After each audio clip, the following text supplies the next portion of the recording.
আসসালামু আলাইকুম। দৈনন্দিন জীবনে পদার্থবিজ্ঞান যে কতটা গুরুত্বপূর্ণ আজ আমরা দেখব তার একটি ছোট অংশ। এখন চোখ খুলে রাখুন, জাগ্রত পদার্থবিজ্ঞান শুরু হচ্ছে।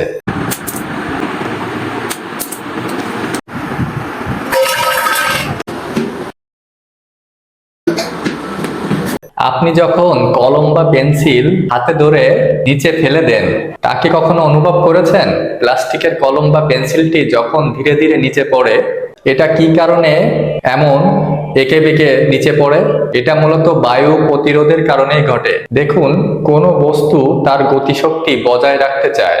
যখন কলমটি নিচে নামে তখন তার সামনে থাকা বায়ু এবং কলমের মাঝে সংঘর্ষ ঘটে। গুরুত্বীয় শক্তি টেনে নিচের দিকে এবং বায়ুরোধী শক্তি টেনে উপরের দিকে তোলার চেষ্টা করে। সময়ের সাথে যখন টার্মিনাল ভেলোসিটি এ চলে যায় তখন গতি আরো বাড়ে না, ধীরে ধীরে তখন নিচে নেমে আসে। এভাবেই কলমের সাথে বায়ু প্রতিরোধের এই ঘটনাটি ঘটে।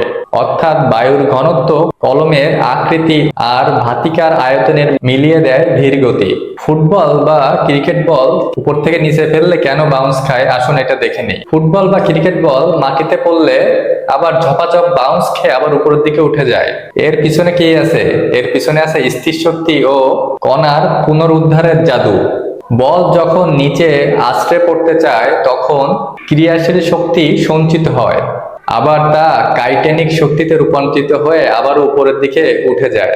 কাইনেটিক শক্তি হচ্ছে বল যখন নিচের দিকে গতি পায়, বলের ভিতরে যে গ্যাস এবং রবার থাকে সেটা সংকুচিত হয়, তার ফলে শক্তি সঞ্চিত হয় এবং বল তখন নিজের আকার আবার ফিরে পেতে চায়। তাই তখন সে সঞ্চিত শক্তি কাইনেটিক শক্তিতে রূপান্তরিত হয়, ফলে বল আবার উপরে উঠে আসে। দেখুন, উপর থেকে বলটা ফেলার সময় কিছুটা শক্তি হারিয়ে যায় প্রতিবার শব্দ এবং তাপ আকারে, তাই প্রতিবার বাউন্সের উচ্চতা একটু কমে যায়। এভাবে শক্তি সাড়া দিয়ে বল নিয়মিত বাউন্স খায়। এটাই কিন্তু দৈনন্দিন জীবনের মজার পদার্থবিজ্ঞান। এবার আসুন, কোনো একটা প্লেট, স্টিলের হোক বা লোহার হোক, যে কোনো প্লেট যখন উপর থেকে নিচে পড়ে তখন একটা ঢং ঢং শব্দ হয়। এটা কেন হয়? প্রাণহীন বস্তু যখন কোনো বাহ্যিক বল গ্রহণ করে তখন কম্পিত হতে শুরু করে। দেখুন, প্রতিটি বস্তুরই একটি নিজস্ব কম্পনের ফ্রিকোয়েন্সি থাকে। আমরা এই যে উপর থেকে প্লেট পড়লে ড্যাং ড্যাং শব্দ তখনই শুনতে পাই যখন কম্পন বাতাসে তরঙ্গ সৃষ্টি করে। কম্পিত প্লেট বাতাসের কাছে কাছে অণুগুলো সমবায় কম্পিত করে ছড়িয়ে দেয় এবং এই কম্পন আমাদের কানে পৌঁছায় এবং তারপর আমরা এই ঢং ঢং শব্দটি শুনতে পাই। তাই বলা যায় এই যে ডং ডং শব্দটি শোনার পিছনে বস্তুর দেহত্ব, কম্পন আর রেজোন্যান্স একদম জীবন্ত বিজ্ঞান।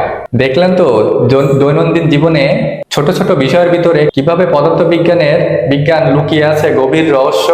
আপনার এমন আরো কোনো প্রশ্ন থাকলে অবশ্যই কমেন্টে জানাতে ভুলবেন না এবং ভিডিও ভালো লাগলে like, comment, follow, share, subscribe করে পাশে থাকবেন। ধন্যবাদ।